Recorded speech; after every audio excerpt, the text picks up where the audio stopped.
When Adidas introduced the UltraBOOST in 2015, they hailed it as the best running shoe ever. 2 years later, the core of the shoe remains the same, as the brand with the 3 stripes continues to improve on different features with a third iteration. Let's take a look.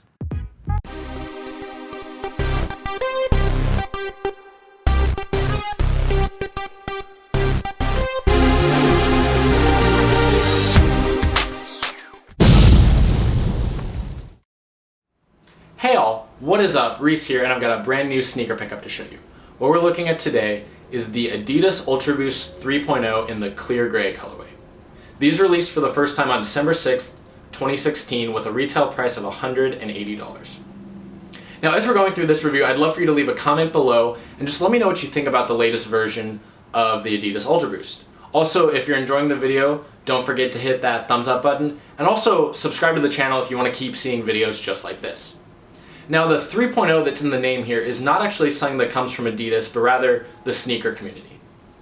Adidas is actually pretty quiet about the updates they make to the UltraBOOST, and so you don't really see much change in terms of like the branding on the website or on the box, for example. And that's because they're not, rolling out brand new versions of the shoe. It's not like we're seeing, new shoes that just have the UltraBOOST name.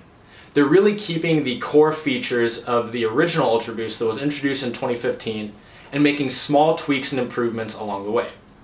Those improvements really fall into 2 main categories. The first is just addressing issues people have with the shoe. One of the biggest things that I can point to for that is the introduction of the Continental outsole with some of the later 1.0 pairs, and then starting with the 2.0, every pair of the UltraBOOST. That was really big because for a lot of people there were some durability concerns with that initial shoe, so it's cool to see them kind of addressing some of those issues. Additionally, this is the flagship, top-of-the-line running shoe from Adidas, so it's a great platform to really debut some of their new technological advancements in terms of what they can do for running footwear. Now this came as part of the first or initial drop of the 3.0. There were a handful of colorways, but we're going to see a lot more as we go into 2017. You had already like the core black pair, which was expected, the triple white, which we knew was coming, of course, this gray pair, a couple different blue pairs, and then also a burgundy pair that looks really sharp as well. Now with all that said, let's dive into a close-up view and we'll go through the colors, materials, and everything new on the third version of the Adidas UltraBOOST. We'll dive right in by looking at one part of the shoe that has remained totally unchanged since the UltraBOOST was first introduced in 2015. Of course, I'm talking about that full-length Boost cushioning. As they say, if it ain't broke, don't fix it. This is one of the most comfortable shoes I've ever worn, and the thing I love about Boost, and specifically the way it's implemented here, is how well they balance cushion comfort with responsiveness. It's a great setup, and it continues to be a great setup as we head into 2017, 2 years after its debut. Flipping to the outsole now, you've got the same Continental outsole that we saw, again, introduced on a couple pairs of the 1.0, but widely introduced on the 2.0, and so everything from the 2.0 on has featured this Continental outsole. This is done in this pair in a dark gray. I believe Adidas calls it a medium gray. Some of the pictures online made it look black, but it actually is just a darker gray. You've got Continental branding, the tip of the toe. Now we'll flip to the upper where the big changes come in the form of a brand new prime knit pattern. Now if we get up close, this looks slightly reminiscent of something like what we saw with the Glitch NMDs, but this is actually a 3D pattern, so you can actually feel all of those darker gray ridges. This is actually a very data-driven design, and it basically uses data about different points on the foot that need extra support as you're kind of going through the normal running motion. And so those darker gray lines are just providing that additional support. If you want to learn a little bit more about the design of the prime knit, I'll post a link below to a Nice Kicks interview with the designer of the UltraBOOST where he talks a little bit about the new pattern. Now similar to what we've seen on past UltraBOOST, you've got more of this traditional knit right here wrapping all the way up around the toe, and you can see it's a pretty tight knitting pattern, and that just really helps provide some durability and support and structure in kind of a high wear area where your foot is kind of banging up against the shoe so it doesn't rip or wear out for you. Now the prime knit on this is incredibly stretchy, like much stretchier than any of the past pairs.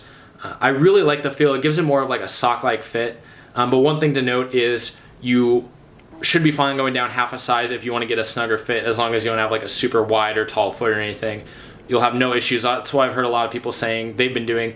I stuck true to size. I really like the fit of my existing UltraBoost, and honestly these don't fit too much different. It's just with that stretchiness you do have a little leeway to find what you're more comfortable with.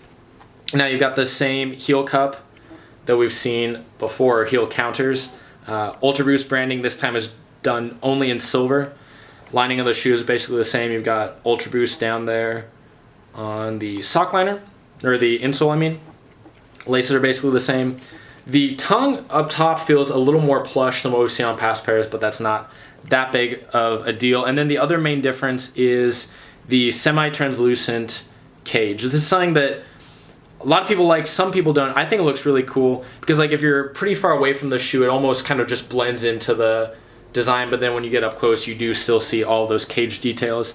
It's like structurally and shape wise it's the same as what we've seen on past versions, but it actually also features a kind of like a softer, more flexible rubber, which should work well with the more sock-like prime knit to really let you get these laced down into the fit that you want, especially if you're using them as a runner. That'll about wrap it up for the review of the UltraBOOST 3.0. This is definitely going to be my favorite version of the UltraBOOST, and that's not a knock on the previous two. I really like those as well. I just love what they've done with this prime knit upper. It's very comfortable, and I'm really looking forward to the new colorways that we'll be seeing throughout 2017. If you haven't already, leave me a comment below. Let me know what you think of the 3.0. Have you picked up a pair yet? Are you waiting for a certain colorway? Are you not that interested? Just let me know. And as always, thank you so much for watching this video. Have a great day.